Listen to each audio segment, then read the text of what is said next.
رات کو اس نے ایک موٹر سائیکل بھی لا کر گھر میں کھڑی کرتی تھی۔ اسرار بیٹا، تم اس ہولیے میں کہاں جا رہے ہو؟ ماں نے پوچھا۔ اور یہ موٹر سائیکل کس کی ہے؟ موٹر سائیکل کرائے کی ہے، اسرار احمد نے بیزاری سے جواب دیا۔ میں کچھ کاروبار شروع کرنے والا ہوں۔ کاروبار کے لیے پیسے کہاں سے آئیں گے؟ پیسے بھی آ جائیں گے، اسرار احمد نے برہمی سے کہا۔ ان دنوں وہ قتل اور اغوا کے بارے میں سوچتا رہتا تھا اور خاصا تندخو ہوتا جا رہا تھا۔ آپ گھر کو سنبھالیں، باہر کی باتیں مجھ پر چھوڑ دیں، مجھے یہ زیادہ جواب طلبی اچھی نہیں لگتی۔ اسرار بھائی، آپ کو کیا ہوتا جا رہا ہے؟ سمینہ نے کہا۔ مجھے کسی کی موت کا صدمہ ودمہ نہیں ہے، اسرار احمد نے غصے سے کہا۔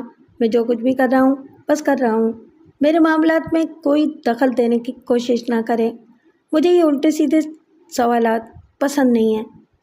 اس نے ہیلمٹ سر پر جمایا اور باہر جا کر موٹر سائیکل اسٹارٹ کرنے لگا۔ آمنہ بیگم پریشان نظروں سے اسے جاتا ہوا دیکھنے لگی۔ یا اللہ، یہ ہمارے گھر کو کس کی نظر لگ گئی ہے؟ اس نے پرتشویش لہجے میں کہا۔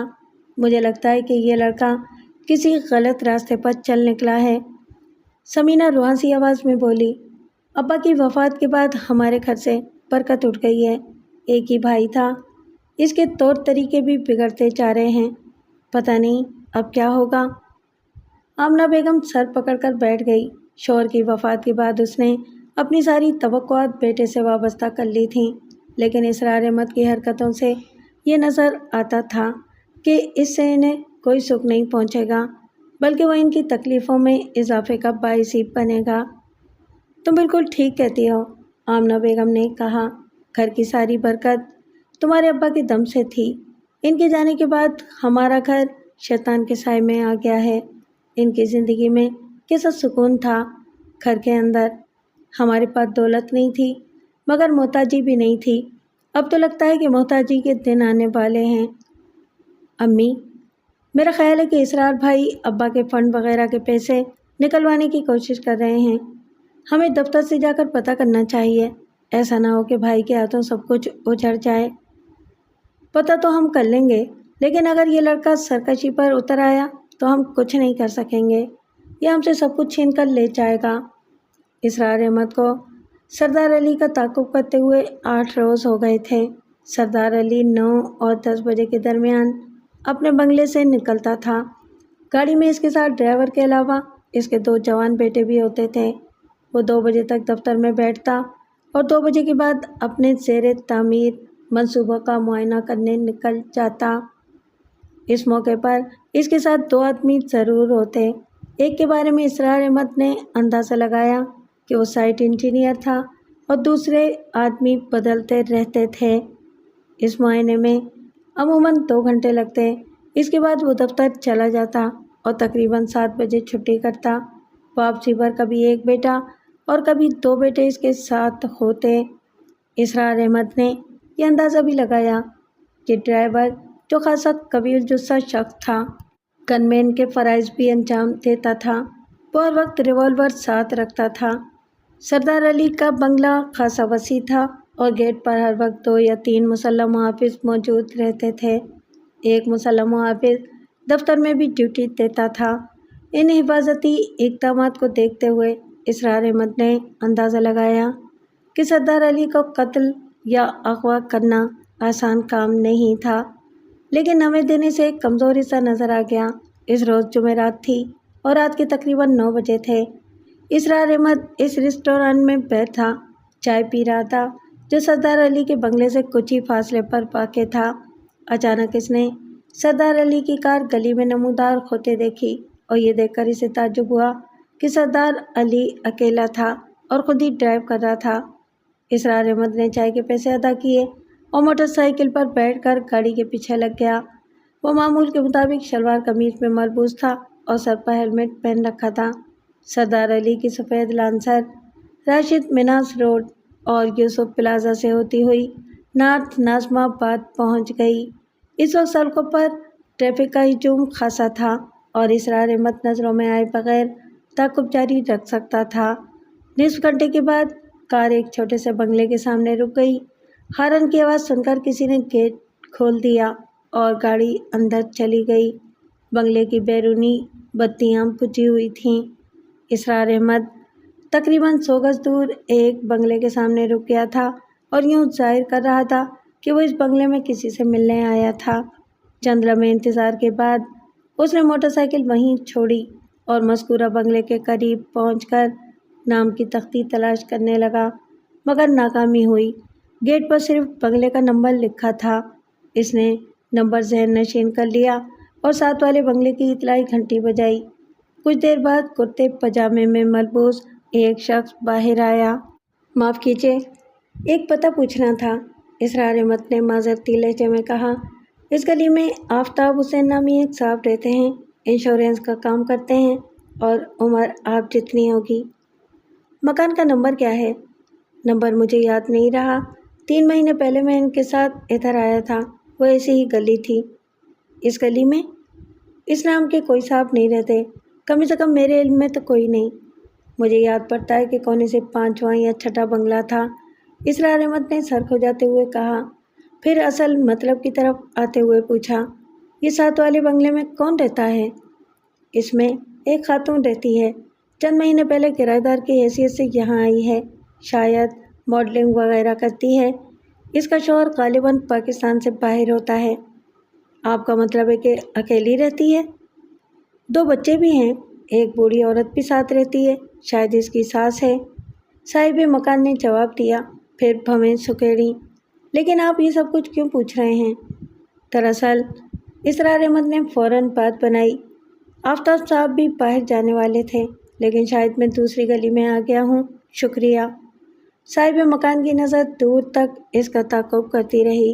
اسرار احمد سمجھ چکا تھا کہ سردار علی اس بنگلے میں تفریح کرنے آتا تھا، اور اگر وہ باقاعدگی سے وہاں آتا تھا تو پھر اسے اغوا کرنا زیادہ مشکل نہیں تھا۔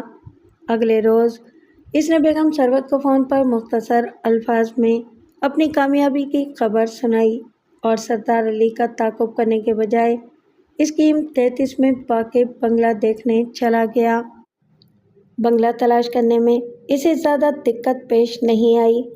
وہ جگہ آبادی سے کافی دور تھی، وہاں گنتی کے چند مکانات بنے ہوئے تھے، مگر ان میں آبادی کے کوئی آثار نظر نہیں آتے تھے۔ وہاں تک جو سڑک جاتی تھی وہ نیم پختہ تھی اور بارش کی وجہ سے جا بجا ٹوٹی ہوئی تھی۔ اسرار احمد نے ابھی موٹر سائیکل روکی ہی تھی کہ ایک ادھیڑ عمر کا شخص جس نے میلی سی باسکٹ پہن رکھی تھی باہر پہنچ گیا۔ اس کے سر پر ہلکے رنگ کی گول اونی ٹوپی اور کندھے پر ریوالور لٹک رہا تھا۔ بخیر راغلے، اس نے پشتو میں بات شروع کر دی۔ وہ اسرار احمد کے لباس کی وجہ سے اسے پختون سمجھا تھا۔ اسرار احمد لباس کی وجہ سے اسے پختون سمجھا تھا۔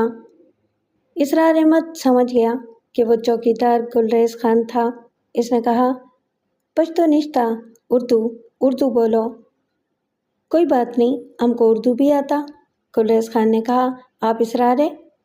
ہاں، میں اسرار احمد ہوں، بیگم صاحبہ نے میرے بارے میں فون کیا تھا۔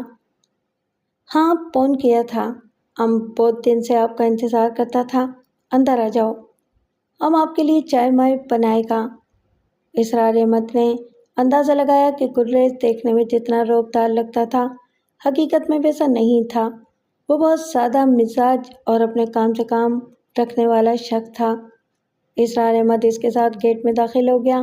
اگبی حصے میں سیمنٹ کی چادروں کا ایک کمرہ بنا ہوا تھا جو گلریز کی رہائش کے لیے تھا۔ بنگلہ مقفل تھا، تاہم چابیاں گلریز خان کے پاس ہی تھیں۔ اسرار احمد نے اس سے چابیاں لے کر بنگلہ کھولا اور اندر جا کر کمروں کا معائنہ کرنے لگا۔ اندر تھوڑا سا فرنیچر اور ضرورت کی چند چیزیں موجود تھیں۔ کسی مغوی کو رکھنے کے لیے وہ جگہ بہت اچھی تھی۔ وہاں ٹیلی فون بھی موجود تھا۔ گلریز خان چائے بنا کر اندر لے آیا۔ شکریہ خان، اسرار احمد نے چائے کی پیالی لیتے ہوئے کہا، ادھر تم کو کوئی پریشانی تو نہیں ہوتی؟ پریشانی کس بات کا؟ ہم ادھر کھاتا پیتا ہے، آرام کرتا ہے، کبھی دل گھبراتا ہے تو دوست موست کو ملنے چلا جاتا ہے۔ تمہارے دوست ادھر تو نہیں آتے؟ ایسا کام ہم کبھی نہیں کرتا۔ بیگم صاحب نے ہم کو پہلا دن بولا کہ ادھر دوست موست نہیں آئے گا۔ ہم نے بولا بالکل نہیں آئے گا، تم فکر مت کرو۔ وہ دن اور آج کا دن ہمارا کوئی دوست ادھر نہیں آیا۔ ہم دوست کے پاس جاتا ہے، دوست ادھر نہیں آتا۔ اسرار احمد چائے پی کر رخصت ہو گیا۔ وہ بہت خوش تھا۔ سردار علی کے اغوا کا کام بڑا آسان نظر آتا تھا۔ چند دنوں کے اندر وہ لاکھوں کا مالک بننے والا تھا، لیکن ایک بات اسے پریشان کر رہی تھی۔ اس کے لیے تنہا وہ کام کرنا مشکل تھا، کم سے کم ایک ساتھی بہت ضروری تھا۔ بیگم ثروت کے ساتھ اس زمین میں کوئی بات نہیں ہوئی تھی۔ سوچتے سوچتے اسرار احمد کو اپنا ایک پرانا دوست یاد آیا۔ اس کا نام چھٹن خان تھا۔ اس کا باپ قصائی تھا۔ اس نے آبائی پیشہ اختیار کرنے کے بجائے چوری چکاری اور دادا گیری کی لائن پکڑ لی تھی۔ ایک دفعہ جیل کی ہوا بھی کھا چکا تھا اور اپنے کام میں پختہ ہو کر باہر آیا تھا۔ خاصا دلیر آدمی تھا، لیکن ابھی تک کوئی بڑا ہاتھ مارنے میں کامیاب نہیں ہوا تھا۔ اسرار احمد کو خیال آیا کہ وہ 20-25 ہزار میں خوش ہو جائے گا۔ بس وہ شام کے وقت چھٹن خان کے ٹھکانے پر پہنچ گیا، اور وہ ٹھکانہ ایک بھٹیار خانہ تھا۔